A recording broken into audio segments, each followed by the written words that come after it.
तो स्वागत है आप लोग अपने चैनल एनोटेनो पे। आज हम लोग एक्सप्लेन करने वाले हैं यहाँ पे हम लोग in regular at magical high school का एपिसोड नंबर 15 को। तो उससे पहले इंपोर्टेंट मैं बता दूं कि भाई उस चैनल पर स्ट्राइक आ गया था, इसलिए मुझे इस चैनल के ऊपर वीडियो अपलोड करना पड़ रहा है। और इसलिए आप लोगों से रिक्वेस्ट करना चाहता हूँ कि इस वीडियो को और जितना हो सके उतना आप अपना प्यार दिखाइए, जितना हो सके इस वीडियो को लाइक करें और शेयर करें, ताकि ये ज़्यादातर लोगों को वीडियो पहुँचे और मुझे मोटिवेशन मिले कि मैं आपके लिए ऐसे वीडियो बनाता रहूँ। तो मैं आपसे रिक्वेस्ट करना चाहता हूँ कि चैनल को सब्सक्राइब करना बिल्कुल मत भूलना। तो चलो बिना टाइम इस वीडियो को शुरू करते हैं। क्लेमर, ये एनीमे हमारा नहीं है, केवल हमने इसे एक्सप्लेन किया। कहानी की शुरुआत होती है, यहाँ पे सब लोग बैठे होते हैं और यहाँ पे वो लोग अपने तैयारी कर रहे होते हैं। और यहाँ पे हमारा जो विजय शुदा है उसे डिफेंस का काम दिया गया होता है और वो रेडी होता है। तभी वो लोग स्ट्रेटेजी मीटिंग को कल के लिए छोड़ते हैं और फॉर्मेशन पे ध्यान देते हैं, जिसके अंदर लियो को डिफेंस में काम करना होता है। और लियो यहाँ बोल रहा था कि मैं डिफेंस में कैसे काम कर सकता हूँ, खास करके अपने फिजिकल अटैक्स को वो तो रोकने में मैं उतना अच्छा नहीं हूँ, बाकी तो नॉर्मली मैं ये सब कर सकता हूँ। तभी उन्हीं उसे बताता कि तुम्हें खुद को एक मैजिकल कास्ट करना है, जिससे 10 मीटर की रेंज में जो कोई भी आएगा उसे तुम पता कर सकते हो। और तुम्हें जो हिडन कोड है उसे छुपा कर रखना है। और जैसे कोई एनिमी 10 मीटर की रेंज में कोई मैजिक यूज करेगा तुम्हें पता चल जाएगा, और तुम्हें फिजिकल अटैक और बाकी अटैक से उसे बचा कर रखना है। यहाँ पे लियो उसे पूछता है कि कैसे मैं फिजिकल अटैक को रोक सकता हूँ। तभी ओनी उसे एक शॉट देते हुए बोलता है कि तुम इसकी मदद से तुम जो लॉन्ग टाइम डिस्टेंस अटैक है कर सकते हो बिना मैजिक का इस्तेमाल किए हुए। और वो का बोलता है कि तुम्हारा अब से काम है कि तुम ध्यान दोगे अटैकिंग और यहाँ पे डिफेंस का, दोनों को साइड बाय साइड देखोगे। और यहाँ पे वो बोलता है कि ठीक है ओनी, और इसलिए उसे लगता है क्योंकि उसके पास एशियन मैजिक होता है, इसलिए वो लगता है कि ओनी ने उसे ये टास्क दिया। पर ओनी बताता है कि नहीं, तुम गलत समझ रहे हो, जो एशियन मैजिक है वो इतना भी ज़्यादा पावरफुल नहीं है तुम्हारे सोच के हिसाब से। और वो बताता है यशोदा कि उसकी फैमिली है वो ट्रूली मैजिक को रिपेल नहीं कर सकता है, क्योंकि वो लोग अपने हद से ज़्यादा मैजिक का इस्तेमाल नहीं कर सकते, वो उनकी प्रॉब्लम होती है। पर यहाँ पे यशोदा का गलत फहमी हो जाती है कि जो मॉडर्न मैजिक से ज़्यादा पावरफुल तो एशियन मैजिक है। तभी यहाँ उन्हें उसे रोकते हुए समझाता है कि देख लो, एशियन मैजिक है ना, वो सरप्राइजिंग अटैक के लिए काफी अच्छा होता है, पर अगर हम लोग ध्यान से देखें मॉडर्न मैजिक के सामने वो बहुत ज्यादा ही कमजोर है। अगर फेस टू फेस है उसे रखा जाए, क्योंकि मॉडर्न मैजिक काफी ज्यादा फास्ट है। इसलिए ओनी उसे बोलता है कि मुझे नहीं पता कि तुम्हारी फैमिली किस तरह यूज करती है, पर तुम्हें यहाँ यशोदा इस मैजिक को अपने अपने हिडन वे में ही यूज करना होगा, तभी ये काफी अच्छा काम करेगा। और यहाँ पे वो देखते ही यशोदा बात मान जाता है और ओनी को शुक्रिया बोलता है। नेक्स्ट सीन में दिखाया जाता है ओनी और उसके साथियों को जो मैच के अंदर आ चुके होते हैं, और मैच स्टार्ट होता है। और इधर उस बंदे को देखते हैं जो यहाँ पे सारे मैच में नजर रख रहा होता है, और वो शौक होता है कि ओनी मैच के अंदर कैसे आ गया और वो ये मैच में क्या करेगा। नेक्स्ट सीन में दिखाया जाता है ओनी तेजी से जाकर हमला कर देता है छुपकर, और सामने वाला बंदे को पता भी नहीं लगता है। और ओनी उसके नीचे मैजिक स्क्वायर का इस्तेमाल करता है, जिसके कारण वो रुक जाता है। और जैसे ही वो बंदा छुपकर ओनी पर अटैक करने की कोशिश करता है, तभी ओनी एक झटके में ही उसके अटैक को रोक देता है। इस चीज को देखकर यहाँ पे बाकी लोग शॉक होते हैं, और यहाँ पे जोर समझ जाता है कि डिमोलेशन ग्रेम का इस्तेमाल किया गया है। और यहाँ पे प्रेसिडेंट और इस चीज को देखती है और उसे समझ में आ जाता है कि एक्सीडेंट के टाइम पे भी इस चीज का इस्तेमाल किया गया था, पक्का ओनी ने किया होगा। और यहाँ पे हमारी मेरी बीवी इस बात को समझ जाती है, और प्रेसिडेंट समझाती है मेरी को कि ये डिमोलेशन आखिरकार है क्या। और वो बताती कि एक तरह से ये फायरबॉल अटैक है जो सीधा जाकर सामने वाले को लगता है, और उसके जो पैशन होता है, मतलब मैजिकल होता है, उसके स्क्वायर को बिल्कुल तोड़ देता है अलग अलग टुकड़ों के अंदर। और ये काफी पावरफुल काउंटर मैजिक स्पेल है, और जिसको हर बंदा कोई इस्तेमाल नहीं कर सकता। और मैं शौक हूँ कि आखिरकार उन्हीं इस चीज को कैसे इस्तेमाल कर पा रहा है। मेरी भी यहाँ पे शौक होती है। और प्रेसिडेंट बताते हैं कि पता नहीं उन्हीं से कैसे इस्तेमाल कर पा रहा है, और ये इस चीज को इस्तेमाल करने के लिए दुनिया में बहुत कम लोग हैं। यहाँ पे बाकी लोग बिल्कुल शॉक हो गए होते कि उन्हीं ने ऐसे कैसे कर दिखाया। और उसके बाद उन्हीं क्या करता है, उनके गार्ड को डाउन कर देता है और क्रिस्टल को, पर वो उस पर अटैक नहीं करता। इस चीज को देखकर बाकी लोग शॉक होते कि उन्हीं ने ऐसा क्यों नहीं किया। तभी यहाँ उसकी बहन उन्हीं की समझ गई होती है कि वहाँ पे 512 लोग हैं, और अकेले उन्हीं को भी वहाँ पे जीतना आसान नहीं होगा। नेक्स्ट में दिखाया जाता है लियो को, जो अपने यहाँ क्यूब को बचाने के लिए वहाँ पे खड़ा होता है। तभी एक बंदा छुप कर अटैक करने की कोशिश करता है, और यहाँ लियो अपनी शॉर्ट का इस्तेमाल करके एक झटके में उसके कमर पे अटैक करता है और दूसरे पे उस पे सर पे एक जोरदार अटैक करता है, जिसके बाद वो बंदा खुद को संभालता है। तभी आसपास वहाँ पे काफी ज्यादा धुआं हो जाता है और यहाँ पे यशोदा अपनी मैजिक का इस्तेमाल करता है, जिसके कारण वहाँ पे धुआं हो गया। बोलता है कि ओनी अब आगे सब तुम पे है, और ओनी देखते तेजी से आता है और वहाँ पे अपने मैजिकल स्कोर इस्तेमाल करके पेड़ पे चढ़ जाता है और तेजी से वहां से हट जाता है। पर बंदा जो होता है ओनी के पीछे ही आ रहा होता है, और जिसके कारण ओनी शेडो में छुपकर पेड़ पे उस पर अटैक करता है, जिसके कारण दो सोनिक वेब निकलते हैं और वो बंदा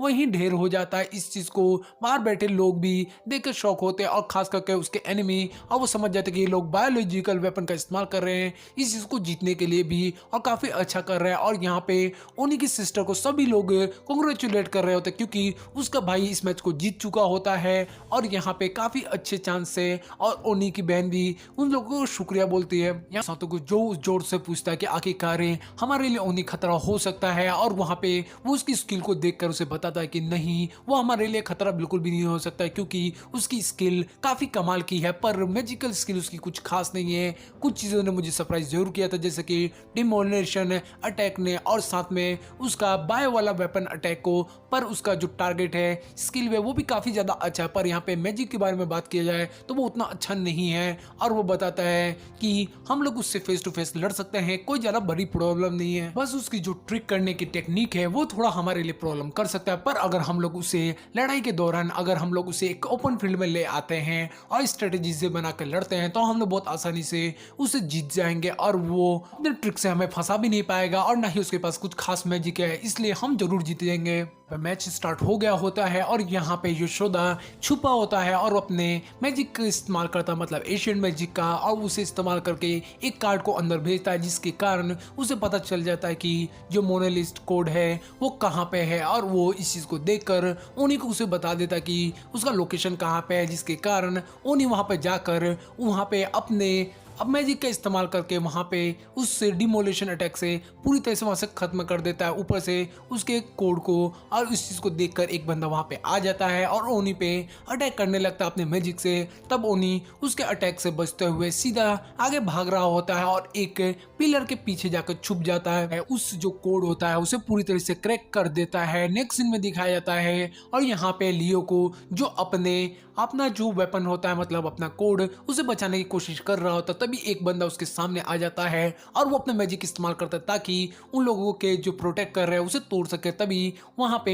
लियो अपने मैजिक का इस्तेमाल करके उसे रोक देता है, जिसके कारण उनका कोड बर्बाद नहीं होता है, और वहां पे लियो अपने वेपन का इस्तेमाल करके एक झटके में उस बंदे को वहां से उड़ा देता है। सांस ले रहा होता है। नेक्स्ट सीन में दिखाया था ओनी को, जो सामने वाले बंदे के अटैक को अपने एक पिलर के पीछे छुप कर सब रोज सह रहा होता है। तभी उन लोग को पता चलता है कि वो लोग मैच जीत चुके हैं, क्योंकि उन लोगों ने उस सामने वाले के कोड को पहले रोक दिया है। इस चीज को यहाँ जनरल के बाकी बंदे देख रहे होता है। अब वो सोच रहा था कि ओनी तो अपने पास अच्छी खासी स्किल है और कोड से, तो उसे उसने इस्तेमाल क्यों नहीं किया। तभी सामने वाली लड़की उसे समझाती है कि देखो, वो पहले बात तो अंडरग्राउंड है और उस चीज को उसने कुछ ही वजह से छुपा रखा है ताकि उसे बाद में इस्तेमाल कर सके। और फ्लैश कार्ड का मुझे लग रहा है वो नेक्स्ट मैच में उस प्रिंस के सामने इस्तेमाल जरूर करेगा। ओनी के कार्ड जो प्रिंस का कार्ड के सामने कुछ भी नहीं है, उसका कार्ड बहुत ज्यादा नीचे लेवल का है।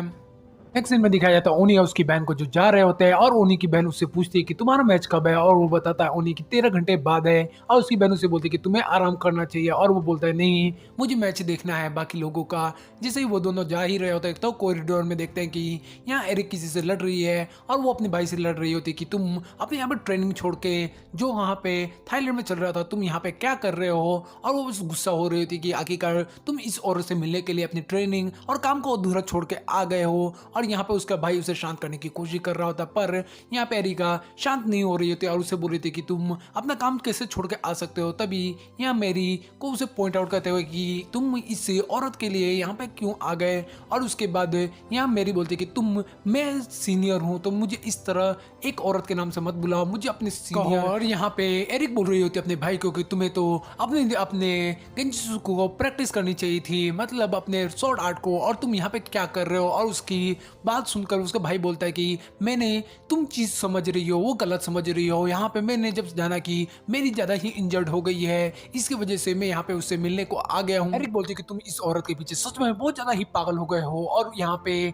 हम देखते हैं जो उसका भाई होता है वो उसे गुस्से में बोलता है कि यहाँ पे तुम आके मेरी से माफ़ी मांगो अपने व्यवहार के लिए। और ये बात को सुनकर वो बोलते कि ये औरत तुम्हें सच में ले डूबेगी। और वो बोलते कि मैं इससे कोई भी माफ़ी नहीं मांगने वाली हूँ, और गुस्से में बोलकर वो चली जाती है। एरिक को देखते हैं जो सीधा ही ओनी और उसकी बहन से वहाँ पे मिलती है, और उसके बाद ओनी की सिस्टर उससे बात करने लगती है और उससे पूछती है कि आखिरकार वो कौन था, तुम्हारा भाई था क्या। और ये बात को सुनकर वो शौक होती है, पूछती है कि तुम्हें कैसे पता चला। और वो बताती कि ओनी सामान ने मुझे बताया इसके बारे में। उसी वक्त ओनी आकर उन दोनों को कोल्ड ड्रिंक्स पीने को देता है। और यहाँ पे ओनी की सिस्टर होती है म्यूजिक की, वो बोलती है कि लगता है कि तुम अपने भाई के पीछे कुछ ज्यादा ही पागल हो गए हो। और उसके बाद वो बोलती है कि एरिक वो पता नहीं एक औरत ने उसे कैसे इतना सीड्यूस कर लिया है, और उसको कुछ भी समझ में नहीं आ रहा है, वो बेवकूफ कहीं का। और इसको सुनकर वो उसे डांटती है ओनी की सिस्टर, और वो बोलती है कि क्या तुमने अपने भाई को ग्रेस किया। और वो भूल गई होती है एरिक, पर वो बहुत ज्यादा परेशान होने लगती। तभी वो बोलती है ओनी की बहन की लगता है कि तुम अपने भाई के लिए बहुत ज्यादा ही ऑब्सेस्ड हो।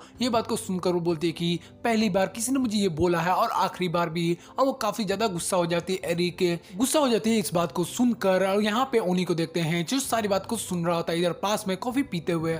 नेक्स्ट सीन में दिखाया था उस प्रिंस का मैच स्टार्ट हो गया होता है, और उसके बाद जैसे ही मैच स्टार्ट होता है उस पे बहुत सारे लोग मैजिक से पत्थर को उठाकर उसके ऊपर फेंकने लगते हैं। पर अचानक से वो सारे पत्थर उसके पास आते ही एक क्यूब से निकलते हैं, और वो सभी पत्थर टूट जाते हैं, और वहां से बीच से वो निकलता हुआ आगे जा रहा होता है। इस चीज को देखकर बाकी लोग बिल्कुल शॉक हो गए होते हैं। और यहाँ जॉर्ज अब बाकी लोग भी इस चीज को देख रहे होते हैं। बाकी लोग जो एनिमीज होते हैं वो उस पे स्टोन्स उठाकर अटैक करने लगते हैं, और यहाँ पे वो प्रिंस अकेला ही आगे बढ़ रहा होता है, और एक फोर्स फील्ड उसे अटैक को रोक रहे होते हैं। इस चीज को देखकर ओनी समझ जाता है कि ये तो जुमानजी की फैमिली का अटैक है, जो यहाँ पे वो एरिया इनफर्नल अटैक्स का इस्तेमाल कर रहा है। प्रिंस को जो आगे तेजी से निकल रहा होता है, इस चीज को देखकर एक बंदा उसके जो अपने मैजिकल क्यूब होता है उसको अटैक करने की कोशिश करता है। तभी वो प्रिंस उस पर अटैक करता है, जिसके कारण उसके पीछे एक जोरदार धमाका होता है। और यहाँ पे बाकी लोग जो एनिमी के होते हैं वहाँ पे पिस्टॉन्स उठाकर उसको टुकड़ों में तोड़ देते हैं, और जिसके बाद वो सीधा ही प्रिंस पे अटैक कर देते हैं। तभी वो बंदा क्या करता है, प्रिंस से इचिरो वो क्या करता है अपने नीचे एक मैजिकल क्यूब बनाता है, और उसके अंदर से थंडर निकल रहा होता है। और देखते हैं जो स्टोन्स टूटे होते हैं वो सीधा ही उसके पास आकर अटैक करते हैं, जो एक ही झटके से वो प्रिंस उसे उड़ा देता है। और उसके बाद उस अटैक से बाहर निकल कर एक एक करके वो सारे एनिमी पे पीछे से ब्लास्ट करके उन लोगों को वहीं पे रोक देता है, और उन लोगों को खत्म करके मैच जीत जाता है। जिस चीज को देख रही होती है बाहर है हमारे प्रेसिडेंट, और वो समझ जाते हैं कि ये प्रिंस है, उन लोगों ने ऐसी ही उम्मीद की थी। पर वो शौक होती है कि वो जुमानजी की फैमिली और टेक्निक को कैसे वो इस्तेमाल कर पा रहा है, और जुमानजी भी शौक होता है, और वो समझ जाता है कि वो यहाँ पे ओनी को टारगेट कर रहा है ताकि वो फाइट कर सके। ट्रैप है जिसके अंदर वो ओनी को फंसाना चाहता है और उससे फाइट करना चाहता है, और इस चीज को यहाँ पे ओनी भी देख कर समझ चुका होता है कि ये वो जानबूझकर करने की कोशिश कर रहा है। और उसके ट्रैप ओनी समझ गया होता है, और वो भी समझ गया होता है कि यहाँ पे जॉर्ज ने काफी अच्छा काम किया है, वो लोगों को ओपन चांस मिल गया जीतने का। और उसके बाद यहाँ पे लियो सोच रहा होता है कि आखिरकार हम लोगों ने उनका डिफेंस तो देखा ही नहीं है। और वहां पे यशोदा ओनी से पूछता है कि हाँ हम लोगों ने एक्स को अभी तक देखा ही नहीं है, हम लोग को पता ही नहीं कि आखिरकार वो क्या कर सकते हैं। और ओनी बताता है कि जो जॉर्ज है उसके पास कार्डिनल कोड्स है जिसका इस्तेमाल करके वो स्पीड शूटिंग कर सकता है, और एक इनविजिबल बुलेट्स के अटैक होते हैं और इसे हम लोग देख भी नहीं पाएंगे। पर वो बोलता है कि हम लोगों को उससे पहले प्रिंस के बारे में सोचना पड़ेगा, पर उससे पहले हम लोग को पता है कि उनका मैच 9 से है, देखते हैं क्या होता है। इसकी वजह से मैं यहाँ पे उनके मैच को देखने आया था। नेक्स्ट सीन में ओनी और उनके साथियों का मैच स्टार्ट होता है, और एकदम से एक बंदा गायब हो जाता है और दूसरा बंदा डर के मारे तेजी से भाग रहा होता है। और उसके बाद हम देखते हैं यहाँ से कोई उन लोगों को छुप कर देख रहा होता है, वो हो रहा था ओनी, और वो उन पे एक अटैक करता है जिसके कारण उनका जो क्यूब होता है वो टूट जाता है और अंदर के कोड दिखने लगते हैं। और यहाँ यूसुफ अपने मैजिक का इस्तेमाल करके हिडन कोड्स को देख लेता है और वह कोड को टाइप कर देता है, जिसके कारण वो लोग बहुत आसानी से जीत जाते हैं। और यहाँ पे एरिक सोच रहे थे कि ये हुआ ना यशोदा तुम्हारी बात है, ये बात को यहाँ सिबाटा भी सुन लेती है। नेक्स्ट सीन में देखते हैं यशोदा को जो छत पे आया होता है और वो देखता है एरिक वहाँ पे है और उससे देखकर वो पूछता है कि आखिरकार तुम क्या कर रही हो यहाँ पे, और वो पूछती है उल्टा वो उसी से, और वो बताता है कि वो मैच से पहले उसके पास टाइम था इसलिए वो माउंटेन को देखने आया, और वो बोलती है एरिक मैं अकेली थी इसलिए मैं यहाँ पे आ गई, और वो दोनों माउंटेन को देख रहे होते तभी वहाँ पे एरिक उससे पूछती है कि क्या तुम उस चीज़ को फील कर सकते हो, और यशोदा बिल्कुल शॉक हो जाता है। फिर यहाँ एरिक उससे पूछती है कि क्या तुम माउंटेन की एनर्जी को फील कर सकते हो। कुछ देर बाद यशोदा बहुत शर्मा जाता है क्योंकि यहाँ पे एरिक ने उसके पूरे नाम से बुलाया होता है, और उसके बाद वो यहाँ पे हमारा यशोदा आंख बंद करके उसे फील करता है और वो फील कर पा रहा होता है। इस चीज को देखकर यहाँ एरिक बोलते हैं कि तुम सच में काफी ज्यादा अच्छे हो गए हो और मुझे यकीन है कि तुम यशोदा फैमिली का प्राउड दिलाओगे क्योंकि तुमने अपना एबिलिटी पे काफ़ी अच्छा कंट्रोल कर लिया, खास करके सेंसिंग और एब्जॉर्प्शन पावर का, और तुम काफ़ी ज़्यादा अच्छे हो। और उसे शाबाशी देते हुए वो वहाँ से चली जाती है, और यहाँ पे एरिक जाते हुए उसे बोलती है कि मुझे यकीन है कि तुम थर्ड के सामने घबराओगे नहीं और काफ़ी अच्छा काम करोगे, और उसे गुड लक बोलकर चली जाती है और उसका नाम फिर से गलत बोल गई होती है। नेक्स्ट सीन में दिखाया जाता है यहाँ पे ओनी को, जो यहाँ पे उस टीचर से मिलता है जो उसके लिए डिलीवरी लाई होती है, जो उसके मास्टर ने भेजा होता है, पर वो खुश नहीं होती है इस काम से। पर ओनी उसे बोलता है कि तुम एक अच्छा काम करना चाहती हो जिससे अच्छे पैसे मिले, और वो बोलती है कि क्या करना होगा, और ओनी उसे बोलता है कि मुझे नो हेड ड्रैगन के बारे में इन्फॉर्मेशन लाकर दो, खास करके उसके लोकेशन के बारे में। ये बात सुनते हुए एकदम से उसके पास आकर उसे बोलती है कि तुम उसके बारे में क्या जानना चाहते हो और तुम उसके बारे में क्या सोच रहे हो, तुम क्या करना चाहते हो ओनी। ये बात को सुनकर ओनी बोलता है कि मैं जानता हूँ कि वो लोग हमें टारगेट कर रहे हैं, इसलिए मैं पहले से प्रिपेयर रहना चाहता हूँ उनके लिए। और वो एकदम से पास आ गई होती है उन्हीं के, और वो उन्हीं बोलता है कुछ का ज्यादा ही करीब आ गई हो, और वो पीछे हट जाती है, शर्मा जाती है। और उसके बाद उन्हीं उसे बोलता है कि तुम उसके बारे में जानकारी ला देना और किसी को भी पता ना लगे। और ये बात को सुनकर वो बोलती कि मुझे बस एक दिन का टाइम दो, मैं इसके बारे में सारी जानकारी लाकर तुम्हें दे दूंगी। नेक्स्ट सीन में दिखाया जाता है इस तरफ मसाकी को, जो यहाँ पे जॉर्ज से सारी इन्फॉर्मेशन ले रहा होता है, और जॉर्ज बताता है कि हम लोग अगर ओपन में लड़ते हैं तो हम लोग बहुत आसानी से जीत जाएंगे और वो लोग हमें नहीं हरा पाएंगे। और यहाँ मसाकी उसे बोल रहा होता कि तो उसके जो डिमोलेशन अटैक का क्या होगा, और वो बोलता है कि ठीक है वो हमारे लिए थोड़ी प्रॉब्लम हो सकती है पर हम लोग डेफिनेटली उस मैच को जीत जाएंगे। और वो बोलता है कि ठीक है तो हम लोग पक्का उसे जीत जाएंगे और उससे ज़्यादा कोई प्रॉब्लम नहीं होगी। इस चीज़ को दिखाते हुए हमारा एपिसोड यहीं पे खत्म हो जाता है।